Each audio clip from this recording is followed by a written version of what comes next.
Assalamualaikum warahmatullahi wabarakatuh.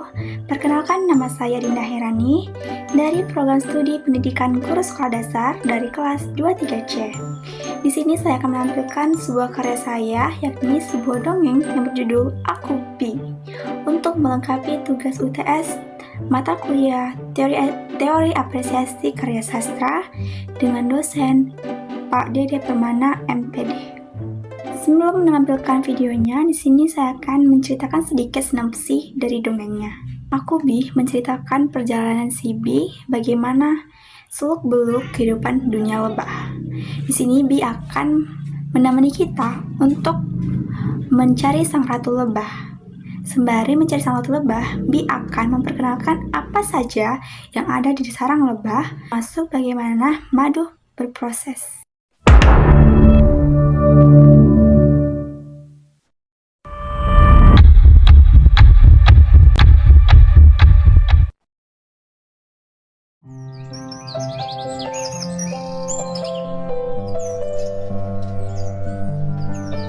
Lebah adalah satu jenis serangga yang hidup dengan berkelompok.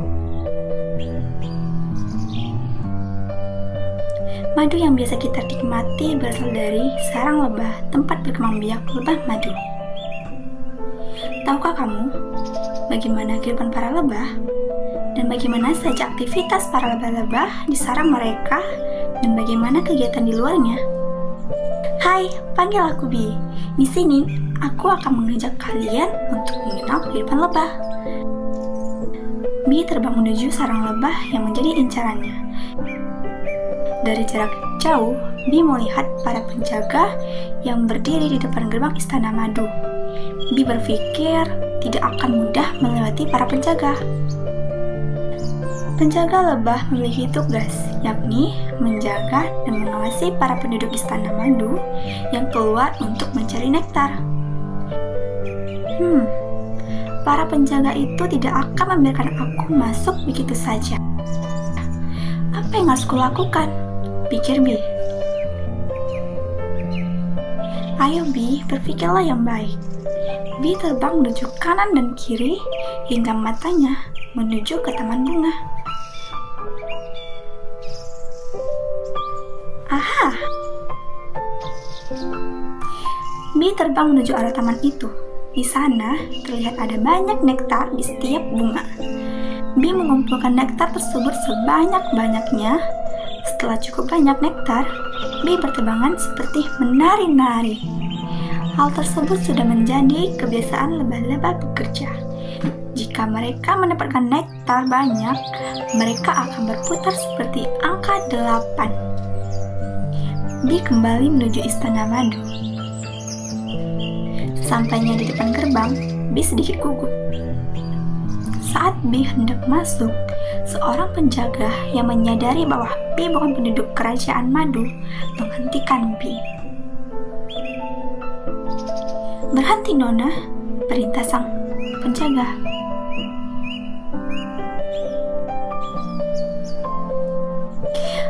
Apakah Anda salah kerajaan? Mengingat kau masih muda yang mungkin kau bekerja baru, kata penjaga. Lalu Bi mengatakan, maaf Tuan, aku hanya berkunjung di kerajaan madu karena aku ingin bersilaturahmi dengan para penduduk madu. Lihat, aku membawa banyak nektar buat kalian, jawab Bi dengan iming-iming nektar. Tak lama, datang kawanan penjaga. Kawan, biarkan Nona ini masuk. Ia tamu kita. Lagian, ia hanya ingin berkunjung, ucapnya. Penjaga tersebut membiarkan Bi masuk. Tak lupa, Bi mengucapkan terima kasih kepada mereka. Para lebah penjaga ternyata tidak keberatan dengan membiarkan tamunya masuk membawa makanan gratis. Meskipun dari tamu tak diundang, sangat ramah. Sarang lebah memiliki satu gerbang. Di dinding sekitar pintu gerbang terdapat lapisan tipis suatu zat, yakni propolis. Propolis ialah reaksin tanaman yang diproduksi oleh lebah, berfungsi sebagai melawan infeksi dan menyembuhkan bermacam kesehatan. Bi disambut sarang-sarang madu. Sarang madu sendiri terbuat dari lilin lebah. Lebah memakainya untuk menyimpan makanan berupa serbuk sari dan madu. Lebah juga menaruh telur, larva, dan pupa nempel di dinding sarang. Semuanya membentang dari atas ke bawah dan melengkap dari samping. Bee melihat lorong sempit. Apakah mereka tidak terjepit lewat di sana? Tanya Bee pada dirinya sendiri. Lorong sempit di sepanjang tepi sarang madu merupakan jalur perjalanan lebah-lebah di sana. Lebah menggunakan untuk berjalan di sarang. Bee mencoba berjalan di lorong itu.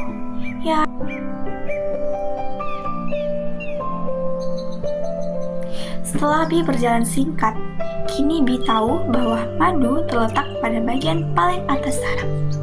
Bagian bawah ada lubang yang berisi serbuk sari. Di bawahnya ada lubang untuk menyimpan calon telur.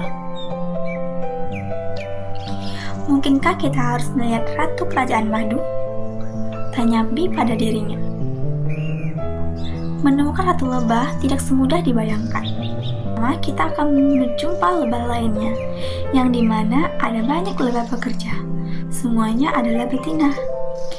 Lebah bekerja memiliki tugas, yakni mencari makanan. Sepertinya Bee harus menunda dulu untuk mencari sang ratu. Wah, mereka sangat bekerja keras. Lihatlah mereka semua, begitu semangat mengumpulkan nektar. Puji Bee melihat para lebah bekerja, hingga matanya membola melihat salah satu lebah bekerja. Hei, apa yang terjadi padanya? Kenapa dia bertingkah aneh? Setelah lebah bekerja hinggap di beberapa bunga, lebah tersebut tiba-tiba bergoyang sambil berlayang di suatu tempat. Itu ternyata tarian lebah. Setelah lebah menemukan pencarian makanan nektar yang sempurna, mereka melakukan tarian tertentu. Terdiri tarian angka 8. Selama menari, lebah juga menggoyangkan sayapnya. Durasi tarian juga menentukan jarak nektar dari sarang lebah. Ternyata tarian itu sangat berguna. Lihatlah para pekerja lain langsung bersemangat bekerja.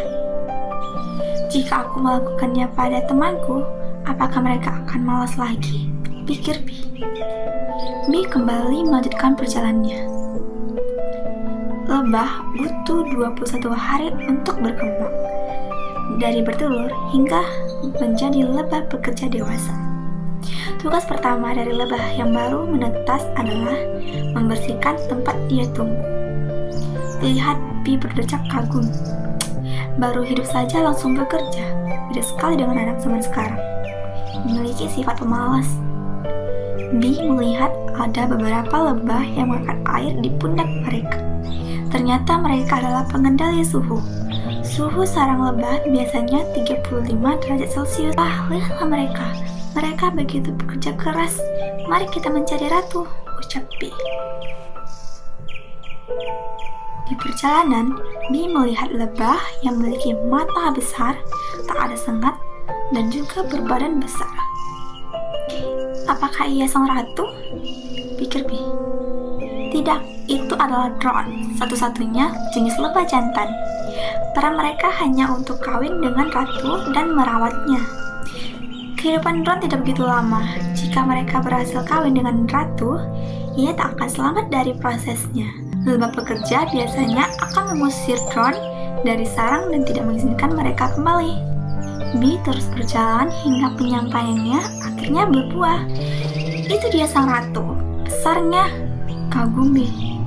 Sang ratu memiliki peran yang sangat penting di sarang, yakni bertelur. Sang ratu tidak memerintahkan koloni lebah dan otak ratu ternyata lebih kecil dari lebah yang lain. Nah, begitulah perjalanan Bee untuk menemukan sang ratu di dunia lebah. Mungkin teman-teman sudah tahu bagaimana terbentuknya proses madu, apa saja yang ada dalam sarang lebah, dan bagaimana lebah-lebah bekerja, berkegiatan, dan lainnya. Sekian dari saya. Jika ada salah, mohon dimaafkan. Wassalamualaikum warahmatullahi wabarakatuh. Bye.